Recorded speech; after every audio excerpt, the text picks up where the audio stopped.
as dumb as this sounds, delivering a copy of the summons, yes, and of the complaint to the individual, yes. It's different than giving a person notice after they've been arrested, right? Charged with a crime, arraigned, and then they get notice of court hearings. Yes. Now, when I emailed, and I'll put some more pictures and emails on. See, actually, the arraignment that took place not only violates my right, yes, to get notice, no, to get summons and a copy of the criminal complaint before being arraigned under the accusation, right, of violating the protection order and cyber stalking. Yes. But did you issue a summons or a notice to appear, Judge Landis? Now, I would say, okay, because I'll find out. Yes. If you sent notice to the last known address, 1023 Kitchen Dick Road instead of a summons, yes, and a copy of the criminal complaint, yes, because it says here, delivering a copy of the summons and of the complaint to the individual personally. Yeah. I'm thinking that issuing notice of a court hearing violates the actual civil procedure for the Federal Rules of Civil Procedures. Now I'm going to sue you. Okay, I'm going to sue Brett right now. I'm going to sue Judge Landis. I'm going to sue this county. I'm going to sue this state, and I'm going to take it all the way to the Supreme Court of you not issuing summons and the criminal complaint and giving me that because of your personal service to myself. Now, what would be special about saying I failed to appear? Right. For a court hearing where it wasn't notice, or did you issue a summons and not give me the criminal complaint before I appeared in court and not having proof of service? Oh, see, it's kind of a, well, I mentioned I'm going to be a big dick in a second. Yes.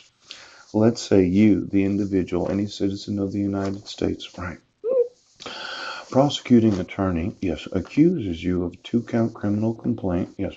You don't get a copy of it and a summons instead of a notice of hearing. Now, there are certain truths about this. Okay. Jefferson District Court, yes. The Sheriff's Department said that I had violation, yes. On 6/16 of 2017, yes. A description of the charges. Well, if it's really a charge, yes, then I would have been arraigned, quite possibly arrested, yes, released under personal recognizance, and would have been given notice of court hearings. Yeah. But since it's a criminal complaint, Brett Roberts, are you sure this is the right bench warrant? Now, let's say, okay, you don't give me the actual criminal complaint and a summons to appear in court to answer the accusation, not the charges. Well, I don't think I was charged with cyber stalking. Looks like this warrant for my arrest, yes, for failure to appear for a hearing. Well, you didn't give me a summons and a copy of the criminal complaint, yes. On the 21st day of 2017, Judge Landis, yes, where I was transported across county lines in Jefferson County Sheriff's Office. Transported me to the jail, and I'm happy that I got arraigned that day. You probably could have held me as long as you want. Yes. But this whole concept, yes, of notice for being charged with a crime and a summons, yes, because of a criminal complaint filed. This was against the law, Judge Landis. I was never charged with cyber stalking. I was accused, yes. Now the complainant can complain.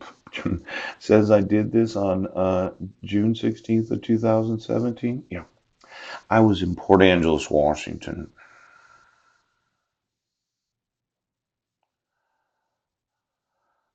Uh, there's an accusation of violating 9.61.260. Yeah. And 26.50.110.1. Yeah. But the truth of the matter is, when you use a criminal complaint, You have to deliver a copy of the summons and the complaint to the individual personally. Yes. I don't know if you can really use mail because you can leave a copy where they live at, but as a homeless person, right. To an agent authorized by appointment or by law, yes, to receive service. Now, just so we understand the civil rules of procedure, a little different than a notice. Can't just send it to the last known address.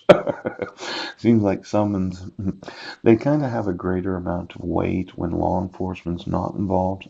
As in, you have to serve the person to be able to arraign them because they have to receive a summons and a copy of the criminal complaint. Now, I thought this was really interesting.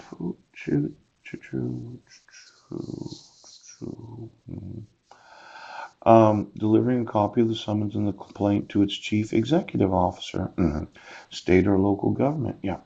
A state, a municipal corporation, any other state-created governmental organization that's subject to suit may be served by delivering a copy of the summons and of the complaint.